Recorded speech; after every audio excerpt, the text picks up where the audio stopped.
What is more fun than to try and to buy a new driver? Nothing really.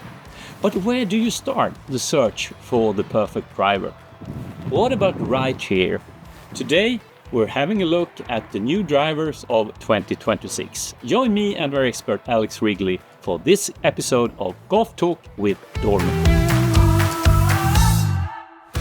We went down to Spain to have a look at the new drivers of the year.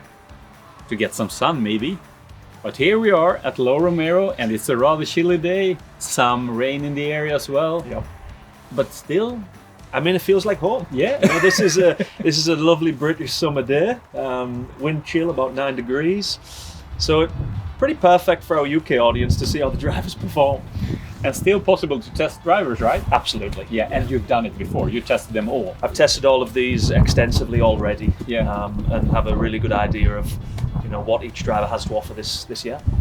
But first of all, what is the most important thing when you're starting to look at a new driver? I think you've got to decide if your driver is, you know, if it needs replacing. You know, we've done a video recently where we showed drivers 3-4 years old can still perform well. But if your driver's getting a little old or you fancy a change, you've got to look at a number of factors. What type of forgiveness level you need? Do you want something that's extremely long and maybe not as accurate? Do you prefer accuracy over the length? And these drivers culminating together have a really good balance of all of those aspects. And I'm pretty sure that one of those drivers is going to be right for our consumer out there. Yeah, because that's an important thing to mention. All the drivers that comes out nowadays are really good. They are, and they last longer than they did in the past. Technologies are improving all the time, but it's harder to keep making groundbreaking technology every single year. So, what are we doing today? We're trying the Big Five. The Big Five. Fair to say? It is, yeah. I've got a Cobra here, which we're going to talk about in a second. Callaway, Ping, TaylorMade, and Titleist. Yeah. And then we have a bit of a pretender coming into the mix that might be challenging these top boys in a couple of years. Exciting. So where do we start? You get the Cobra in your hands. I got the Cobra here. There. Yeah, we're going to start with this Cobra. The Optum X is the model that we're looking at, and like last year's DS Adapt model, it's pretty much built from the same framework and a very similar design. Slightly different crown details on this one. The main thing to mention with this is the Future Fit 33 technology, which was in last year's, and that's this inadjustable hosel design here, which we can get 33 different loft and lies from this club. But it's not that easy to understand, but you get the QR code. You've got the QR code, you scan that, it talks you through it nicely. Yeah. And yeah, you know, it might take 5 minutes to understand the graphic that you see and to see what you need, but your ball flight is going to tell you everything you need, and then there's going to be some quite easy workable solutions after scanning the QR code. So what do you think the strength of this club is? I think the strength of this club has to be that I don't think there's another club on the market that can suit such a broad variety of players that this club can. You can easily find this club in a tour professional or in a high handicapper as well. They've created a very balanced club between speed, consistency, forgiveness. I think they're very happy with what they've designed here. And some different models in the series as well? There is some different models. You have 4 or 5 different models, slightly low spinning models and more forgiving. Yeah. But this Optum X really is going to suit the majority of people. I want to see how it suits you. Okay, hit it on. Let's give it a...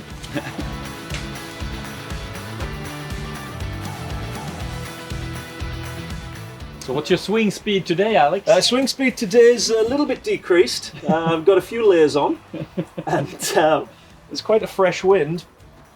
Hopefully we can get this up over about 110 mile per hour. What do you see when you address the ball? When I address the ball here, I just see a lovely, clean looking club, you know, very similar to last year's. I really like the matte finish on the face. I think that looks nice against the ball. Otherwise, just a very clean and tidy club. Yeah.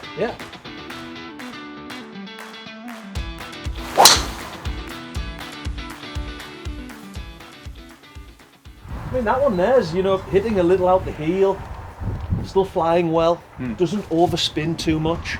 That's one of the things that this hot face technology is going to bring. It's going to bring off-center hits with a good spin rate. Very pleasing driver. So where are we going next? Let's go to the Callaway. Yeah. Callaway. So Callaway Quantum. Exactly, the new Quantum series, and we're going to take a look at the Quantum Max today. This is sitting in the middle of the range. It's not the most low spinning, it's not the most forgiving one, but this is going to offer a lovely blend of speed and forgiveness. And I think Callaway should be very proud of this driver. I think they've. Oh, why is that? Because I think they've got a really good, cool look to it. And I know it's not all about how it looks, but they've gone back to a top of the driver which looks similar to the AI Smoke a couple of years ago, which was very popular. This carbon look on top, very cool. And then on the bottom of the club here, they've upgraded some of the weight systems. Just looks really smart and tidy, I think. So what have you seen when you hit it? When I've hit this, I mean, the biggest difference between last year's model is the face. They put a lot of work in on the face. It's a 3-layered face now. It's been AI modeled all over the face. A lot of talk about AI when it comes to Callaway always. A lot of talk about it, and I think they're using it a lot to try and optimize everything they can out of the drivers. And in this model, basically on off-center hits, they're trying to look at real-life impact patterns from amateur golfers and professionals to try and tune the face as best they can for the miss hits and the center strikes. And they've done a great job with this one. But off-center hits, that's more for me than you. I don't know, when it's cold like this and I'm not moving as well, sometimes those hits can get a bit off-center. Yeah, you mentioned something about the weights as well. You can see the weight in the back. Exactly, we've got a weight port in the back here. The only thing that I would have maybe liked to have seen from this is maybe a fade port too for the better player who maybe is hooking the ball too much. But if you do put it in neutral and you have it on a neutral and standard setting here, it is a very square looking driver still. It certainly doesn't look closed. And changeable as well. Changeable, as always with the OptiFit technology. Adjustable 2 degrees up, 1 degree down, and then a bit more of a draw bias as well if you want it. Yeah, let's see. Yep. So this one immediately looking different to the Cobra. A little shinier on the head, little lighter colour. Yeah, it looks different to the Cobra actually. It looks a little deeper in the toe part of the club. Let's give it a go and see how it feels. Completely different sound on that one. Totally different sound. Yeah. How would you describe it? A little more hollow. Yeah. It sounds. It sounds like there's not as much behind the face as maybe the Cobra. I mean, Callaway have always been known to be quite a techie brand and having a little bit of space in the head, but yeah, I mean, it flew nice. Anything in the numbers when you hit it before? Actually, it was quite hot on the ball speed, and I think that's down to this new face that they've been putting into play this year. Club head speed didn't see a significant jump from last year, but still very aerodynamic in the head. Yeah. All right. Okay. Let's move on. Let's go to Titleist. Titleist. Yes. Now, this is a club that we know quite well. Yeah, we've seen it. We have seen this. It's not completely new for the year. It's not, no, and by no means does that mean the technology isn't as good in it. And I like the fact that they're sticking to their 2-year cycle. Exactly, I think so too. We did a detailed video on the GT series last year, especially the GT2, talking about all of the innovations that they brought to this model, and the amount of innovation and technology they put into this new driver. It's no surprise that this stays around for a couple of years. Yeah, and it's a part of a family of 4. It is part of a family of 4, GT1, 2, 3 and 4. Starting at the 1 is going to be your most forgiving, all the way to the GT4, which is going to give you the highest ball speed, but be the least forgiving of the 4. So why do you choose this one here? I mean, for me, this one here encapsulates pretty much everything Titleist's about. It's got a very classic look to it. The best innovation I think that Titleist made with this driver is the crown design. Now, it just looks like a normal Titleist crown here, but Titleist come up with a new material on the crown to save so much weight, where they could add weight to the front, add weight to the back, increasing ball speed, increasing forgiveness, while still keeping this classic Titleist look and sound.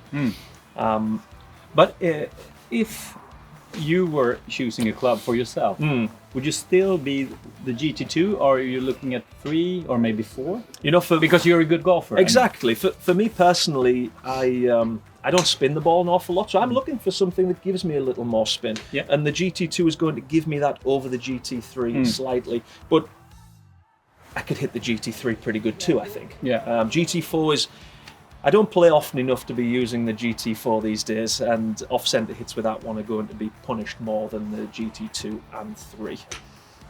Yeah, give it a go. I mean, it looks, you know, I think last year when I tried this out, I think I said that I was looking at changing my driver, and Did you do it? I still haven't got round to it, but the way Very classic look here. oh, so good. Yeah. I'm really tempted to change to this driver. You know, I need something different to look at. I love the GT styling on the alignment bit there.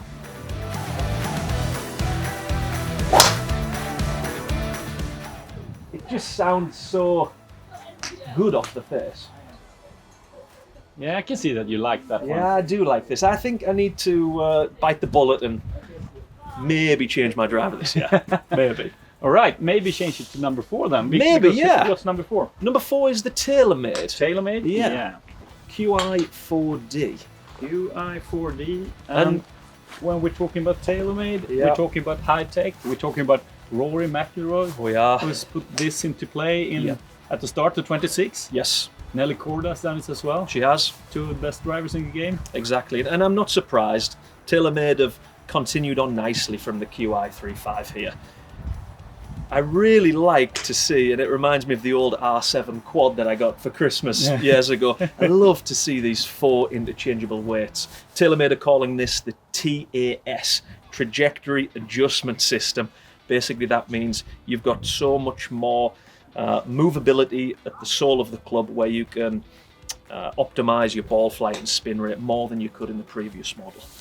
It looks very techy. It does look very techy, yeah. And it's one of the things that TaylorMade are always at the forefront for. You know, they always look like their drivers have got, they always look like they've got the most technology, and that's the appeal that they're going for. Some words about the face, maybe? Yeah, the face has been changed slightly this year. The face actually has an improved roll radius, it's called. So basically, this part of the face from top to bottom has been changed, meaning if you strike the ball out the top or the bottom of the face, it's going to have a very similar spin to center strikes. So then we're going to see a better dispersion in distance and a more consistent flight on those low and high miss hits. Is it some kind of tweak of the twist face, which they used a few years ago? I think it is actually. I think it's more of a vertical twist face, where they obviously had a horizontal one before. Yeah. They're really trying to get the most out of this face, and I think they're doing a great job of it. Yeah, it looks really nice. It'll be interesting to see how it performs. Exactly. I quite like this in testing. I haven't had a TaylorMade in my bag for quite some time, but I always think that the TaylorMade it looks a little different to the other drivers by the ball. What do you mean? Like the toe of the club always seems to just bulge out a little Drop more. a little bit, yeah. Exactly, and I think that is one of the reasons why the TaylorMade is so fast. The aerodynamics are always so good with it. Could that be a problem for right-handed players that play with a slice or a fade, that it scares them a bit? I think when I've seen people hit these drivers, sometimes they start to get the strikes a bit more in the toe, because this part of the club is extending out quite a lot. Yeah. But once you get used to it, I think it won't make a difference at all.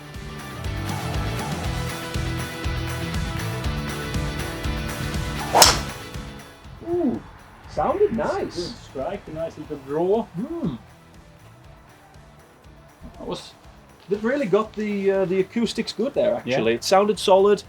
Hit the ball in the middle there, so we didn't get to test the roll radius out. But in practice, when I did do that, exactly, go and have a go. In practice, when I did hit it, and I hit some my miss is a little high in the face. Okay. They flew good. They had more spin on than I would normally get. Usually I would get a ball flight that dips out of the air more, but this kept the spin on the ball. Yeah.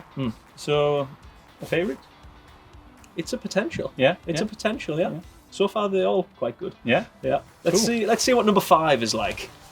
And The ping. Exactly. ping. And I used to play a lot of ping when I was growing up. I did that as well. Did you? Yeah. And when I see a ping, I always think of forgiveness. I mean, it just inspires it when you put it down by the ball, I think. This driver is no different. I think in the Ping family, this is the largest from front to back sizing. So it's the biggest at the front, smallest at the back, basically making that sweet spot look enormous. You know, it feels like you really does. You can't miss the sweet spot. No. But Ping have been really smart with some innovations this year, and if you do miss the sweet spot, they've got a full new head construction from last year's driver. They're calling it the dual carbon fly wrap. It's a little bit of a mouthful, but what that means is the crown, the sole, and the hosel area have been reduced in weight significantly, so the center of gravity can be moved lower and deeper in the head, increasing ball speed, increasing forgiveness even more, if it was even possible. Even more forgiveness. And the full name this year mentioned G440 K. Exactly. Yeah, G440 K. And still with the same interchangeable weight system on the back for fade and draw. And I like this. It's very easy to understand. Very Fade, easy. It says fade here. It does. And it says draw here. It so does. it's otherwise it could be confusing at times to It can be. to change the weights. It definitely can be, and that's something Ping are very good at. They're very good at making things simplistic with a lot of tech behind it. Yeah. Ping also is one of the only drivers on the market where you can really flatten the lie angle a lot. So people who do overdraw the ball, Ping can be a really nice way to go. You can get that driver, the toe of the club sitting more down, just to encourage more of a left to right shot if you are struggling with a too much right to left. So have you seen the forgiveness in this one while you've been hitting it? I have. Yeah. I've seen it. Just like my old Pings, back in the day, they fly extremely straight. But I always found that for me and my swing speed and the way that I come into the ball, they always had a tiny bit too much spin for me personally. But that's not going to be the case for the majority of people who buy this club. Which was your first Ping driver? My first Ping was the Raptor, I think. Ah, right. I think the Raptor, then a G15. What about you? I'm slightly older than you. I had the G2. Did you? Yeah, I mean, it was really good. I mean, really that lasted a long time. Yeah, the G2. it did, It was. it did. I think there's still some people playing the G2. Whether there should be or not is another question. Well, actually, I'm happy that the G series still is around. Oh, exactly. That makes me feel younger. Oh, a bit younger. All right. What about the sound? Because that has been something that Ping's been working on. Exactly. With the latest models. I think they're getting the sound closer to where it should be. Yeah. It because of the way that the head is constructed, I do think they find it hard to get that quieter sound, usually coming off a little loud off the face. But they're doing a better job every single year, and this one is the best to date. Let's hear. Yeah. The wind is dropping. The wind is dropping. It's that's a good thing. And getting I a little can see warmer. some sun here as well. Exactly. That's very good. Yeah, so like we said, this is it feels very confidence-inspiring setting this club up with the classic turbulators on the top to add a little club speed.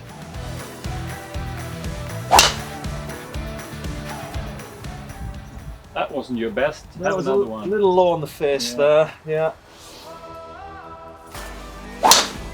That's more like it. That was a nice one. Yeah, quite high ball flight. Like I said, for me, they always just spin a tiny bit too much, the Pings. But for everyone else who's going to buy this almost, it's going to be a really good drive. Yeah. And finally, you promised a challenger. We've done the Big Five. We've done Ping. We've done TaylorMade. We've done Callaway. Yes. We've done Cobra. Yes. And what did I forget? We did also... I can't even Titleist. remember. Titleist, of course. Yeah, of course. Yeah. Yeah, we've got a little bit of like I said, a young pretender coming into the mix where I really think some of the technology in this drive is it's very impressive. I'm getting it. Go and get it. usually known for their amazing irons. Yes. And I think a lot over the years that their research and development have been put into their irons, and that's come off fantastically well. I just think they've really started to up their game here with this driver, the Mizuno JPX One.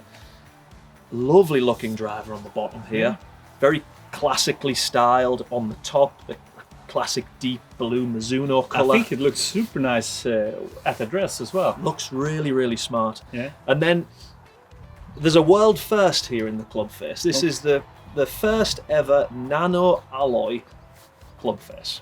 And what this club face does is it's like an elastic club face. So when the ball hits it, the club face bends in, taking off a little spin, adding a little punch, and basically it's making the sweet spot wider. So your ball speed it's more averaged from centre to slightly heel to slightly toe, bottom and top. I think that in a year or two, once Mizuno can get the aerodynamics perfect on this driver while using this face, it's going to be a contender for best driver. Interesting. Because Mizuno did good drivers like 20 years ago. They did, yeah. Something happened after that, and probably the truth is what you just mentioned. They focused on their irons. I think so, yeah. And the irons are beautiful, the wedges are beautiful. Yeah. And I just think, maybe they think it's time to get back into the market with the drivers, with the woods. And this is a very nice start to that. Have you seen the M13 iron, by the way, this year? No, I haven't. Really is it a beauty? Really is nice. it? Really nice. Okay. Really nice. No Yeah, surprise. but back to drivers again. What have you seen when you hit it? When I hit it, I saw that the off-centre hits did maintain the ball speed like it was promised in the advertisement material that we read.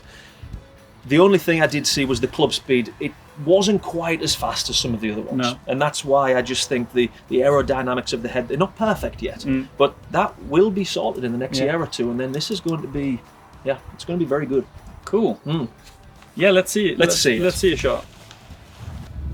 It looks a little different with the blue head and the bright blue face, but it's quite nice. Yeah, it looks good by the ball. I like that JPX logo to line it up in the centre. Oh, nice clean sound. Lovely clean sound. A little higher pitched than a lot of the other ones.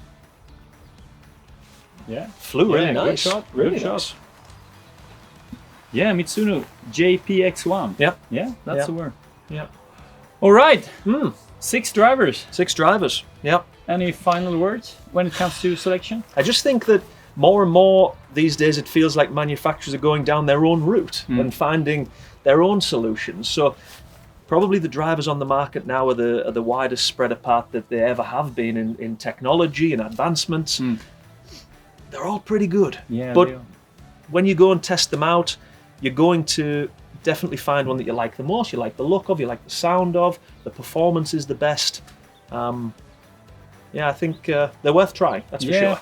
And also, I mean, as we mentioned in the beginning, all the brands have like 2, 3, 4, 5 different models within the same club. They do. Yeah. I mean, with the low spinning for the best players Exactly. and maybe the draw biased and stuff like that. absolutely. If you're brand loyal, you're not going to struggle No. to find the driver that suits you best as well. Yeah.